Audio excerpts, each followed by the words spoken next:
Magandang araw po mga ka-59 and have a blessed day po sa ating lahat.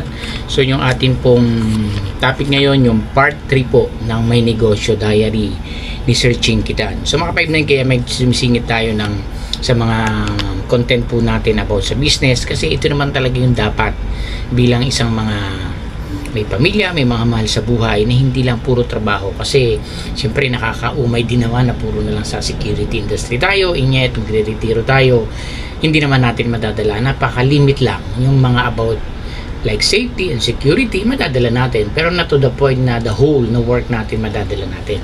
Kaya may nagbibigay ako ng mga topic about sa business, kasi sobrang halaga po nito na para magkaroon tayo ng isa na kayo doon sa mga magagaling pala sa negosyo. Sayang naman ngayon lang ma-enlighten yan, diba? So nasa part 3 po tayo nasa content po tayo ng 4 and 5 ng May Negosyo Diary. So yung number 3 po na content is number 4 ay winner ka sa pagninegosyo. Kita nyo po, di ba? Panalo ka sa pagninegosyo. At ang content number 5, 7 katangian na dapat taglayin ng isang certified negosyante. Hindi lang basta negosyo na dapat certified, kasi marami naman talagang nagninegosyo pero hindi may tuturing na certified kasi nga kulang pa sa kaalaman. Kapag ikaw certified na, ibig sabihin hubog ka na, maganda na yung pundasyon mo. So simulan po natin. Ang number 4 content is winner ka sa pagnenegosyo. Ngayong desidido ka na sa pagtatayo ng sarili mong negosyo, itodo na natin ito. Dapat mong malaman na lahat tayo ay naghahangad ng tagumpay sa pagninegosyo. Wala naman sigurong matinong tao na gusto niya na malugi ang kanyang negosyo na itatayo, di ba?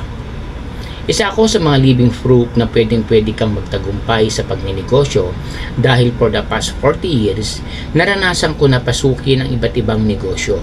Dahil dito ay isa sa mga hilig ko, hindi lang kumita, pero lumikha ng business opportunity para makalikha din ng trabaho para sa iba.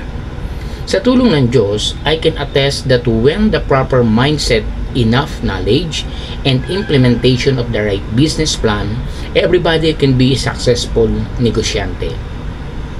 That is why isa sa mga advocacies ko ay ang tumulong at i-share ang knowledge at experience ko sa larangan ng pagninegosyo. Gusto ko na lahat ng Pilipino ay matutong magnegosyo upang hindi lang sila aasa sa iisang source of income. Tandaan na winner ka sa pagninegosyo kung tama at alam mo ang gagawin mo. Para sa mga baguhan pa lamang sa pagbibusiness, narito ang ilan sa mga effective tips na pwede kong maibahagi sa inyo para masimulan nyo ang inyong pangarap na negosyo. Chinky tip number 1 or Ching tip number 1. Dapat ay vision driven ang business. Vision gives us a direction in life. Tulad din sa itatayo nating business, mahalaga ang pagkakaroon ng vision para hindi tayo maligaw ng landas. Mahalaga na alam natin kung ano ang vision natin sa ating negosyo 5, 10 or 20 years from now. Kailangan nga ay long term tayong mag-iisip pagdating sa ating negosyo. Hindi pwedeng short term lang ang ating iniisip, dahil wala naman sigurong tao na magtatayo ng business at gusto niya isang linggo lang ito magtatagal. Dapat ay malinaw sa iyo ang vision mo, dahil ito ang magsisilbi na pangarap na gusto mong makamit para sa iyong negosyo. Pwede mo itong gawing poster at isabit sa dingding ng iyong opisina para mas lalo kang ma-inspire sa tuwing mababasa mo ito. Halimbawa ng vision. Pagdating ng 5 taon, ang negosyo ko ay magiging isa sa mga top companies sa larangan ng paggawa ng mga beauty products. Ching tip number 2 or tip number 2. Dapat ay purpose driven ang business. Lahat naman tayo ay may kanya-kanyang dahilan kung bakit nais natin na magtayo ng negosyo. Sa umpisa pa lang, dapat ay malinaw na ang hangarin mo upang mas ma-motivate ka na magtagumpay ang iyong negosyo. Kadalasan ang purpose na ito ang siyang magbibigay ng dahilan, lakas ng loob at satisfaction kung bakit natin gustong magtagumpay sa pagninegosyo. In my case, ang purpose ko sa pagiging wealth coach ay makatulong sa mga kapwa natin Pinoy na makawala sa utang. matutong mag-ipon at guminhawa ang kanilang buhay. Naranasan ko rin kasing maghirap dati at alam ko ang pakiramdam ng mga taong nangangailangan ng tulong. Ngayong tinulungan ako ng Diyos, gusto ko rin maging instrumento ng ating Panginoon para makatulong din sa mga Pinoy na nahihirapan sa kanilang finances. Chink tip number 3. Dapat ay customer-driven ang business. Hindi magtatagumpay ang isang negosyo kung walang customer na tatangkilik nito. Kaya mahalaga na alamin natin ang ating target market at sino-sino ba ang ating potential customers. Dapat ay alam natin ang sagot sa mga sumusunod na katanungan. Una, sino-sino ba ang target market ko? Ano ba ang problema at kailangan nila? Paano makatutulong sa kanila ang negosyo ko? Paano ko sila mahihikayat na tangkilikin ang produktong ito or ang produkto ko? Mahalaga na alam natin ang mga sagot sa tanong na ito dahil ito ang mga susi para magtagumpay ang ating negosyo. Para sa akin, yung mga followers ko at mga tumatangkilik sa aking programa sa TV, radio, social media, ang pinakamahalaga. Kung wala sila, wala rin ako now.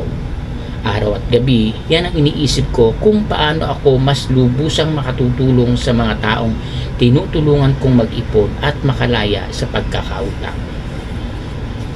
Maraming mga bagong negosyante ang nalulugi dahil sa ginagawa nila. Ang isa sa pinakamaling diskarte, imbis na isipin ang kapakanan ng customer, mas mauunang isipin kung ano ang ibebenta niya at kung paano agad siya kikita ng malaki. Tandaan na the needs of our customers should be one of the top priorities in starting a business.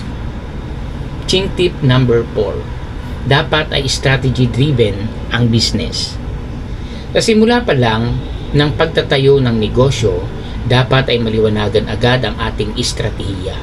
Sa pamamagitan nito, magagawa natin ang mga tama at nababagay na paraan upang mapatakbo ng maayos ang ating itatayong negosyo.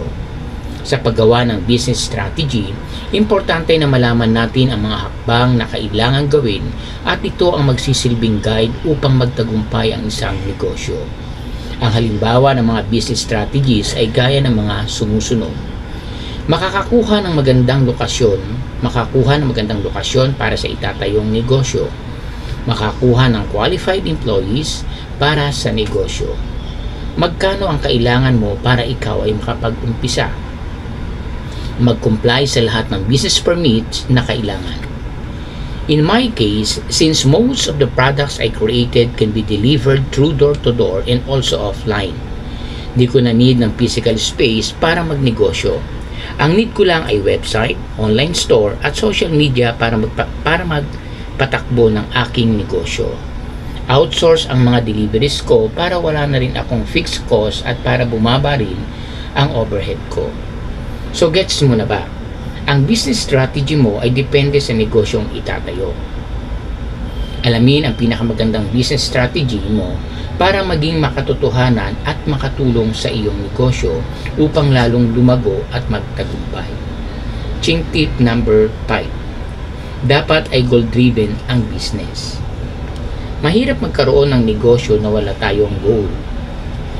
Para tayong pupunta sa isang giyera na baril lang tayo ng baril at hindi natin alam kung sino ang tinatamaan ng mga bala natin. Sa negosyo, dapat ay alam natin ang target natin upang ito ay magkaroon ng direksyon. Ang target na ito ang magsisilbing pamantayan para malaman natin kung nagtatagumpay ba ang ating negosyo o baka naman nalulugi na ito. Mahalaga ito para alam natin ang adjustment na kailangan natin gawin para ma-improve ang ating business. Hindi kasi pwedeng nagbi-business tayo pero hindi naman tayo kumikita o minsan ay abunado pa. Sa pamagitan ng target, malalaman natin if we are doing good or doing bad in our business. Kasama sa paglikha ng ating business goals ay ang ating financial targets.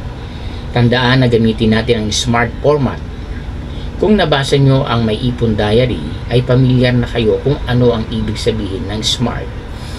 S. Specific, M. Measurable, E. Attainable, R. Relevant, and T is time-bound. Halimbawa ng SMART target, ang goal ko ay kumita buwan-buwan ng 5,000 net income mula sa aking karinderya or online business. Totoo ngang winner ka sa pagninegosyo kung alam mo ang gagawin mo. So ready ka na ba na maging successful entrepreneur? Tuloy-tuloy na natin ito. Let's go! So sa number 5 po, gagawin na natin ng part 4 po. Medyo mahaba na po yung ating part 3. So maghintay na lang po sa mga sunod na i-upload ko para po sa kadugtong ng ating pong My Negosyo Diary na pinamaganda po natin ito, ang negosyo ang susi sa pagyaman. Maraming salamat po and God bless po sa ating lahat.